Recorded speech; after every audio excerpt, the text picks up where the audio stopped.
So let's say that infrastructure is available. It's there for retail traders. Assuming that, here's a question.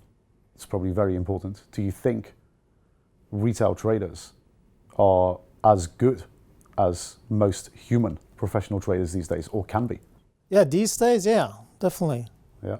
I mean, now you can have, if you get the right education and, find yourself in a situation where you can get good mentoring, you don't have to have a fancy, degree to be better than many professionals now. But you have to have that, that educational exposure. Otherwise, you're kind of just winging it, right? So yeah, I think now it's a great time to be a retail trader because you have access to so much information, and you actually can be with the right mentoring or education. You can be at a huge advantage over professionals. So it sounds like, I think, from what you've pointed out there, it seems like, let's say you're a guy coming into the trading and portfolio management industry cold. You're brand new to the industry. It seems like the world is set up now where you do have the quantitative, the systematic, the algo, the AI, and everything is checkbox, checkbox, checkbox, checkbox. It's automated, okay? Right. And you also have the human side of the equation where it seems there's time horizon difference between the two, because over a long period of time, the amount of variables become more qualitative and less quantitative. And retail traders can actually have the ability to make money in financial markets as much as professional traders. What do you think of that definition of the world and how that's set up for somebody coming in to this world? And how do you think they should be approaching things as a person that's literally brand new to the industry?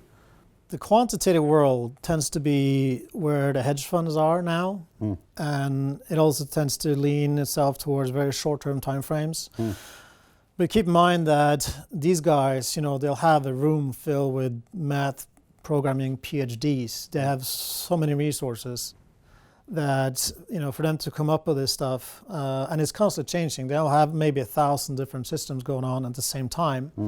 That will be constantly updating because you come up with something that you find a little bit of an edge, some type of arbitrage opportunity or whatever it might be. That doesn't last very long because the competition is so fierce that the edge slips away very quickly.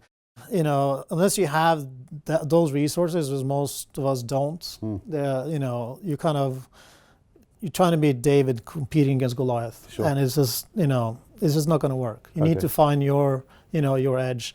And on the other side, the big guys, most of the big long-only funds tends to be the opposite, much more subjective. Like I mentioned before, is very much kind of indexing, even though they say that they are active managers. Well, at the end of the day, they're really more like closet indexers is what it comes down to.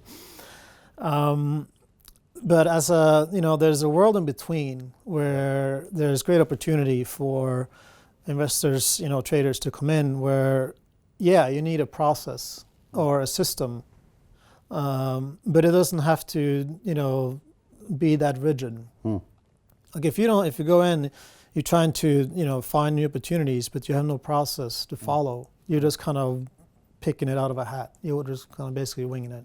Yeah. So you need a systematic process, but not the way, a hedge fund would do it, where everything gets crunched into, some code with 100,000 lines of code, and it spits out some scalping trades that is typically has to actually be auto-traded because it's too fast for an individual to actually trade, to the point that their desk needs to be really close to the exchange to gain that microsecond over the competition. Yeah. And most of us cannot play in that arena and survive, right? So, you can see it, how the market moves now, especially on the really short-term intraday base, especially like the S&P and NASDAQ, futures market.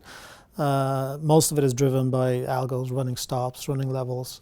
But you need to have your edge, and you need to have a process. So you need to somehow find your process. I think most people who are successful traders have a systematic process that fits their trading style that they follow, but doesn't mean you have to be tied to it, But it has to be some framework.